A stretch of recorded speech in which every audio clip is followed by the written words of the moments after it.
দক্ষিণ কলকাতা থেকে খবর আসছে, দক্ষিণ কলকাতা ল কলেজে এক ছাত্রীকে কলেজের মধ্যেই এক ছাত্রীকে গণধর্ষণের অভিযোগ উঠছে এবং একজন পড়ুয়া ইতিমধ্যে ধৃত একজন প্রাক্তন কর্মী এবং একজন কলেজের কর্মী। কি হয়েছিল, কি অভিযোগ হয়েছে, কবে অভিযোগ হয়েছে, শানিক রয়েছে সরাসরি আমার সঙ্গে বলতে পারবে। শানিক,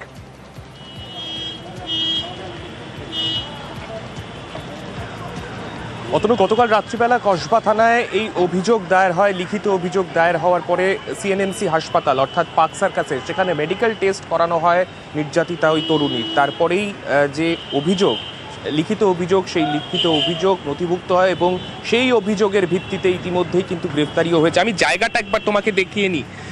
যে জায়গা, অর্থাৎ দক্ষিণ কলকাতার একটি নামকরা ল কলেজ, সেই ল কলেজের একেবারে নিচের ফ্লোরে যে সামনেই যে ঘরটা রয়েছে, সেই ঘরে দেখতেই পাচ্ছ বাইরের অংশ পুলিশের তরফে ইতিমধ্যেই সিল করে কর্ডন করে দিয়ে যাওয়া হয়েছে।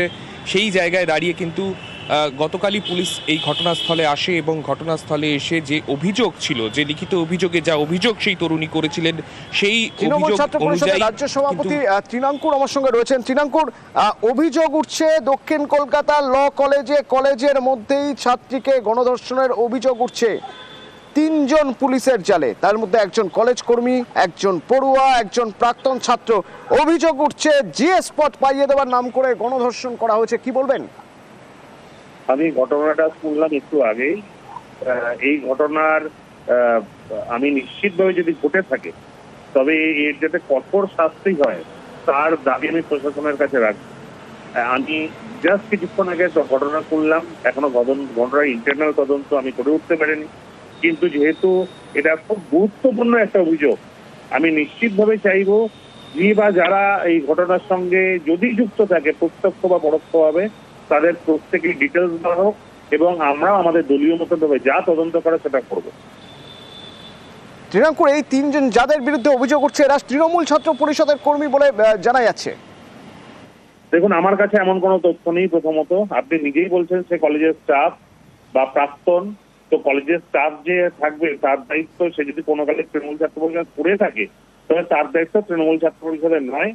কিন্তু তৃণমূল ছাত্র পরিষদ হোক বা তৃণমূল ছাত্র পরিষদ না হোক, সে সাধারণ মানুষ হোক, সে অন্য কোনো রাজনৈতিক দলের সদস্য হোক বা না হোক, যেই অভিযোগটা গুরুতর হয়েছে সেই গুরুতর অভিযোগের সবকিছুই থেকে সে যেই হোক, যে সেই ভবিষ্যতে কোনো দেখা যায়, এখনো তো পরিচয় ডিবেট হয়নি, আমরাও টোটাল জানিনি, জাস্ট আপনাদের মিডিয়া মারফত আমরা জানতে পারছি।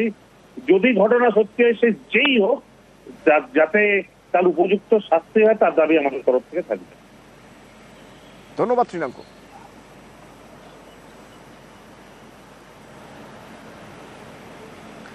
শানিক রয়েছেন আমার সঙ্গে। শানিক, তোমার সঙ্গে কথা হচ্ছিল, তুমি জায়গাটা দেখাচ্ছিলে যেখানে এই ঘটনা ঘটেছে বলে অভিযোগ, সেই জায়গাটা কোথায়?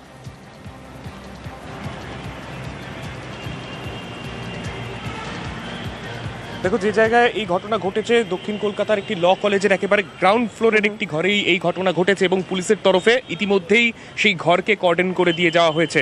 যেটা সেই তরুণী অভিযোগ করেছেন, তাকে এই কলেজের একজন ছাত্র। এটা কি ক্লাসরুম? এটা ক্লাসরুম, এটা ইউনিয়ন রুম, এটা কমন রুম? এই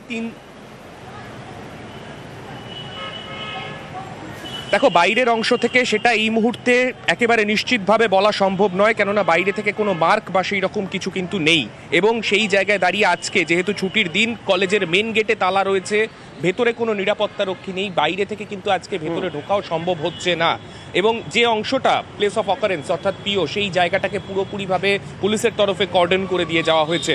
যেটা তরুণী অভিযোগ করেছেন, তাকে এই রুমে নিয়ে আসে এই 3 জন, যেটা তাদের অভিযোগ ছিল একেবারে গুরুতর অভিযোগ, যে তাকে জিএস বানানো হবে এই রকম একটা প্রলোভন দেখিয়ে তাকে তার সাথে কথা বলতে চেয়ে এই ঘরে তাকে নিয়ে আসা হয়।